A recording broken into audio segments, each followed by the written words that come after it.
네, 문재인 대표의 문안박 연대 제안은요, 최고위원들의 반발과 당 내홍을 지금 낳고 있습니다. 네, 또 내년 총선을 앞두고 새누리당 김무성 대표와 서청원 최고위원 간의 공천룰, 주도권 경쟁이 심화되고 있습니다. 정치 현안들 신지호 전 새누리당 의원, 김철근 동국대 겸임교수와 짚어보겠습니다. 안녕하십니까. 신 의원님, 먼저 한상균 우리 민노총 위원장 얘기를 좀 해보죠.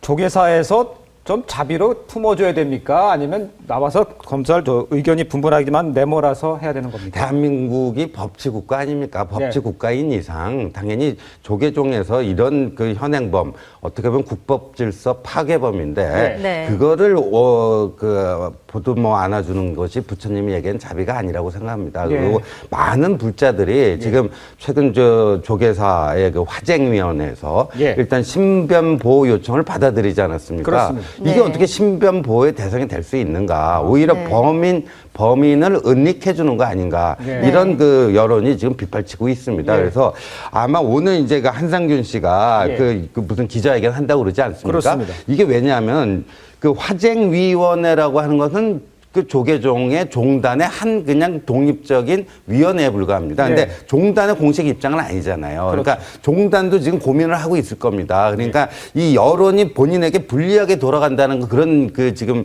그 위기의식을 느끼고 아마 뭔가 그 종단의 결정에 뭔가 자기를 계속 좀 안아달라고 하는 그러니까 여론전을 피려고 오늘 기자회견을 하려는 거 아닌가 이렇게 보였습니다. 교수님, 그래도 그 종교단체 입장에서는 굉장히 좀 곤란할 것 같은데 어떻게 보십니까?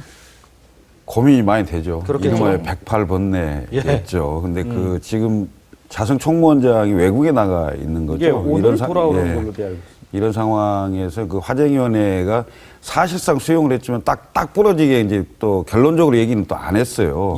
뭐 이런 상황인데 좀 세상이 변화했다 이런 걸 좀 느껴야 될 것 같아요. 예전에 이제 그 87년 6월 항쟁 때 같은 경우는 명동성당을 거점으로 해서 민주화 운동을 했던 것은 국민들이 대다수가 동의를 하고 그 응원을 했던 상황입니다. 근데 지금 10만 대규모 그 광화문 집회를 했지만 그 집회에서 그 모인 사람들이 국민들에게 과연 뭘 얘기하고자 했는지가 국민들이 아는 사람이 별로 없어요. 결론은 뭐 어떻게 됐냐면 과격과 폭력 시위다. 그다음에 강경 진압이다.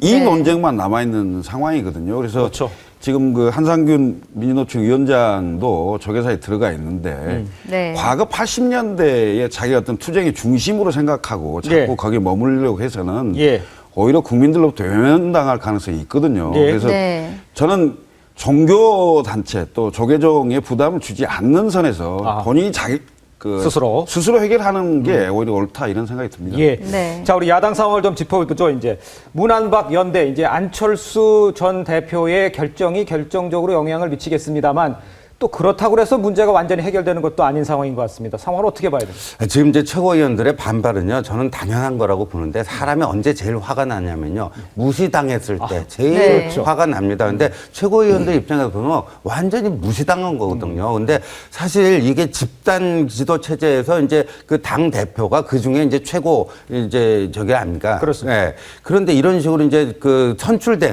똑같이 선출된 권력인데 선출 권력이라는 건 기본적으로 위임을 한 거 아닙니까? 그러니까 당원들이 전당대회를 통해서 당신은 당대표로 하고 누구누구는 최고위원을 하십시오 하고 당 지도부를 구성해 준 건데 대표가 이렇게 독단적으로 이렇게 하는 거는 어떻게 보면 이제 당의 그 헌법이라고 할 수 있는 게 당규가 있습니다. 그러니까 당원 당규를 완전히 무시하는 어떻게 보면 초헌법적 발상이거든요. 우리가 선거를 통해서 대통령을 뽑았는데 대통령 어느 날 야당 대표 너 와. 그래 대통령 권력 같이 나눠갖고 같이 공동 대통령 하자. 그러면 국민들이 뭐라고 그랬습니까? 그러니까 지금 그런 어떤 형국이지 않나 보여집니다. 공교롭게도 이 문안박 연대에서 다들 뭐 고향이 부산이고 영남 쪽이다 보니까 박 전 의원이 영남 연대다 이런 얘기까지 했어요. 그래서 이 문안박 연대가 만약에 성사가 된다면 호남 민심이 또 어떻게 또 움직일까요? 일단은 성사되기가 우선 쉽지 않은 쉽지 않다. 형국입니다. 그러니까 지금 뭐 박원순 시장하고 문재인 대표는 만나서 좀 그 공감대를 이뤘다 이런 얘기가 나오는데 박원순 시장 입장에서야 뭐 현역 그 광역 단체장이고 그다음에 당원으로서 당 대표 요청에 부정하기가 쉽지가 않잖아요. 그리고 또 실제로 그 뭐 지도부의 일원이 된다 하더라도 할 일이 별로 없어요. 네. 없는 상황이고. 그렇습니다. 크게 역할을 못하는 상황에서 다음 총선에 패배가 만약에 된다면 패배에 대한 책임을 질 일이 별로 없거든요. 네. 근데 이제 안철수 대표 같은 경우는, 전 대표 같은 경우에는 같이 하게 되는 상황이 된다면은 예. 별로, 그러니까 크게 할 일은 없고 들러리로 서면서 결국은 패배가 된다면 같이 뒤집어 쓰는 책임을 같이 쓰는 예. 이런 상황이기 때문에 별로 같이 할 가능성이 없는 것 같아요. 더군다나 네. 안철수 전 대표가 얘기하는 혁신안 있잖아요. 네. 그 혁신안 중에 핵심이 저는 낡은 진보와의 단절이라고 보거든요. 그렇게 네. 말했죠. 예, 그 낡은 진보라고 지칭되는 사람이 사실상 지금 친노 강경파 운동권을 지칭하는 겁니다. 네. 이 사람들이 이번 총선에서 인적 쇄신이 돼야 된다는 생각을 갖고 있는데 예. 과연 문재인 대표가 그 인적 쇄신을 할 수 있겠습니까? 안철수 전 대표가 말하는 혁신안을 실천하는 게 중요하다는 게 결국 말뿐인 게 될 수밖에 없는 네. 예. 이런 형국이기 때문에 예. 사실상 되기가 어렵다고 보고요. 네. 그다음에 이제 지금 이런 걸 좀 고민해 봐야 됩니다. 호남 민심이 왜 지금 상황에서 이렇게까지 나빠지고 있느냐. 제가 보기엔 좀 지친 것 같아요. 누구한테? 문재인 대표에 지쳤다. 새정치연합에게도 좀 지쳤고요. 새정치연합. 문재인 대표에게도 좀 지쳤어요. 아. 그리고 또 이런 점이 있습니다. 2010년 이후, 정세균 대표 이후에 최근 5년 동안 당 대표로 호남 출신이 해본 적이 한 번도 없어요. 아. 네. 지금 보면 손학규 대표, 한명숙 대표, 이해찬 대표, 김한길 대표, 안철수 대표, 문재인 대표. 아. 전부 호남 출신이 아닌 네. 다른 지역 출신들이 했어요. 아. 근데 반대로 새누리당을 보면요. 차병렬 대표, 박근혜 대표, 안상수 대표, 홍준표 대표, 황우여 대표, 김무성 대표. 이 중에 이제 황우여 대표만 예. 지난 대선 때 인천 출신으로 했습니다만은 예. 사실상 대통령 후보가 박근혜 대통령이었기 때문에 네. 대통령 후보지 중심으로 간다고 봤을 때는 관령이라고 본다면 예. 네. 새누리당은 큰 선거가 있을 때 영남 출신 대표와 그러니까 지지층을 강력하게 결집시키고 보수층을 네. 결집시키는 이런 예. 효과를 낳는 그 지도부를 구성했다면 예. 네. 근데 그러니까 새정치연합은 큰 선거를 앞두고 호남 출신들이 지도부에서 배제되는 상황이었어요. 호남을 대표할 네. 만한 사람이 그렇습니다. 근데 그나마 그때는 그래도 큰 선거에서 이겨주기를 바라는 차원에서 참았는데 아하. 선거에서 매번 지고 호남 출신이 지도부에도 없는 예. 이 정당에 아.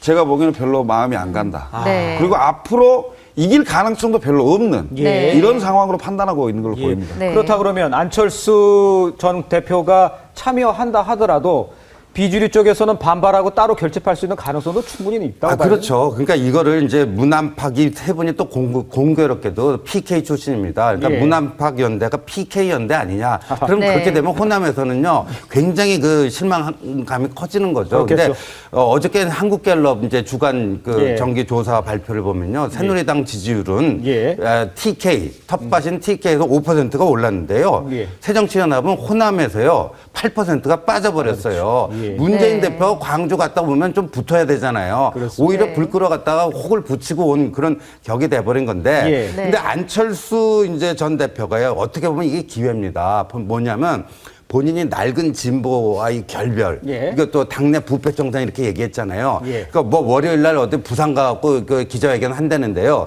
제가 봤을 때는 이렇게 치고 나가야 됩니다. 뭐냐면 네. 당내 부패 청산 지난번 한명숙 전 총리 9억 먹은 거 그거 뭐 감싸고 돌았다. 그거 잘못된 결정이었다. 잘못된 네. 판단이었다. 고해성사해라. 문재인 이렇게 요구하고요. 낡은 진보의 핵심은요. 종북하고의 결별, 폭력과의 결별입니다. 네. 그러니까 네. 왜 요번에 지난번 그 토요일 그 주말 폭력 집회 시위 왜 감싸고 있는가? 폭력 분명히 안 된다 얘기하자 이런 식으로 딱 요거 이걸 네. 받아들이면은 나는 문재인 대표를 조건 없이 돕도록 하겠다 아. 이렇게 해갖고 문재인 대표가 그걸 안 받을 수 없게끔 만들면 안철수 전 대표의 존재감도 커지고 네. 굳이 본인이 그 공동 지도부에 안 들어간다 할지라도 예. 네. 그 어떤 그 차기 주자로서의 위상을 강화시킬 수 있는 호기가 될 수도 있다는 생각이 네. 자, 새누리당 좀 상황을 알아보죠. 뭐 야는 야대로 요 또 대결도 있는데 공천 특별기구를 먼저 만든다고 했다고 해서 문제가 해결될 것 같지는 않습니다. 누가 또 위원장을 하느냐도 중요한 문제 아니겠습니까?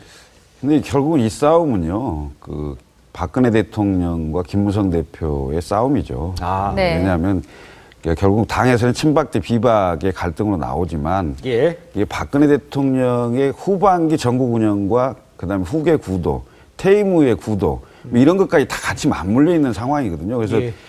대통령 임기 중에는 이제 마지막 선거죠. 총선 아닙니까? 네. 이 상황에서 박근혜 대통령이 뭔가 자기가 원하는 구도를 만들려고 하는 거 하고요. 그다음에 김무성 대표는 당 대표이면서 차기를 노리는 대권 유력 대권 후보 중에 한 명 아닙니까? 그렇습니다. 그러면 이번 총선을 거치면서 자기의 입지를 더 탄탄하게 하려고 하는 예. 이런 게 있는 건데 이게 같이 맞아떨어지지가 않는 겁니다. 예. 그렇기 때문에 갈등이 심화되는 건데요. 그래서 최근에 이제 보면은 친박계가 무슨 개헌론도 얘기하고 반기문 사무총장 얘기도 자꾸 나오고 뭐 이런 얘기들이 결국은 청와대와 그 어떤 친박계의 차기 구도와 관련이 있는 거거든요. 네. 그런데 여기에서 김무성 대표가 어느 정도 자기의 공간을 열어갈 수 있느냐. 근데 이게 지금 쉽지가 않아 보여요. 네. 쉽지 않아 보이죠. 뭐 언론에 이제 뭐 기사로도 이렇게 나왔는데 예. 김무성 대표와 뭐 유승민 전 원내대표를 어떻게 할 것이냐. 그러니까 유승민 전 원내대표는 고립시키는 작전을 하고 네. 김무성 대표는 무력화시키는 작전에 돌입한 거 아니냐. 하하. 이런 해석들이 나오는 건데요. 예. 그게 저는 크게 틀리지 않다고 봅니다. 왜냐하면 유승민 전 원내대표를 따랐던 의원들은 공천에서 배제시키는 방안을 고민하는 거고요. 예. 네. 그다음 김무성 그러니까 지금 대표가 예. 순순히 지금 친박계와 청와대가 하자는 의견을 좀 받아주면 대표 지위를 유지하는 거고 만약에 계속 끝까지 버티고 받아들이지 않고 갈등이 커지는 국면이 되면 네. 최고위원 일괄 사퇴의 수를 쓸 가능성도 있는 거죠. 그러면 어허. 대표가 자리를 지키고 있기 어려워요. 어렵죠. 그래서 네. 결국 사실상 비상대책위원회에 넘어가서 비대위로 총선을 치르는 이런 구도까지 생각하고 있기 때문에 예. 네. 김무성 대표로서도 사실상 움직이기가 쉽지 않은 이런 네. 구도로 보입니다. 그러니까 그런데 말이죠. 지금 새누리당 당원 당규를 보면요. 최고위원들이 줄사퇴, 친박 최고위원들이 줄사퇴 하더라도요. 자녀 임기가 1년이 채 안 남았거든요. 네. 그렇게 하면요. 김무성 대표가 나는 못 물러나겠다. 나는 대표직 지키겠다. 그러면 그냥 그걸로 끝나는 거예요. 그러니까 그렇게 뭐 이제 김무성 대표가 거기까지 다 수를 봐놓고 있어요. 그러니까 친박 최고위원들이 줄사퇴 해봤자 김무성 대표가 버티면 그만이에요. 근데 네. 이제 그 친박 쪽에서 이제 지금 이제 이 공천 룰 관련해 가지고 예. 여기서 이제 일반 국민하고 당원의 비율 이게 이제 친박 쪽에서는 5대5로 하자. 네. 이렇게 하는 이유가 뭐냐면은 당원들은 아무래도 박근혜 대통령의 어떤 의중이라든가 이쪽으로 더 잘 움직여 주니까 당원 비중으로 한 50% 정도 해야지 이른바 TK 이런 네. 데서도 진실된 사람이 당원들이 진실된 사람을 지지해 주면 이게 그 상향식 공천을 하더라도 진실된 사람들이 많이 그 공천을 받을 거다. 이런데 네. 이게 말이에요. 좀 지금 친박에 좀 논리적으로 꼬여버린 게요, 스텝이. 네. 오픈 프라이머리 반대했을 때 무슨 명분으로 반대했나요? 정치 신인들이 불리하다. 예. 기득권 현역 의원들이 유리하다. 정치 신인에게 불리한 이 오픈 프라이머리를 하면은 오히려 이게 물갈이에 장애물이 된다. 그런 얘기 했잖아요. 네. 네. 그런데 이 당원 비율이 높으면 높을수록요. 현역이 유리한 거예요. 이게 오히려 국민의 비율을 높여야지 이른바 물갈이가 되는데 예. 그런 점에서 지금 논리적으로 꼬여 있어가지고 네. 이걸 앞으로 이제 그 특별기구가 만들어지면 거기서 치열한 그 논리 싸움이 그 예상이 되는데 어떻게 될지 이게 주목되는 겁니다. 네. 네, 알겠습니다. 자, 지금까지 신지호 전 새누리당 의원, 김철근 동국대 겸임교수와 함께 정치 상황 짚어봤습니다. 감사합니다. 고맙습니다.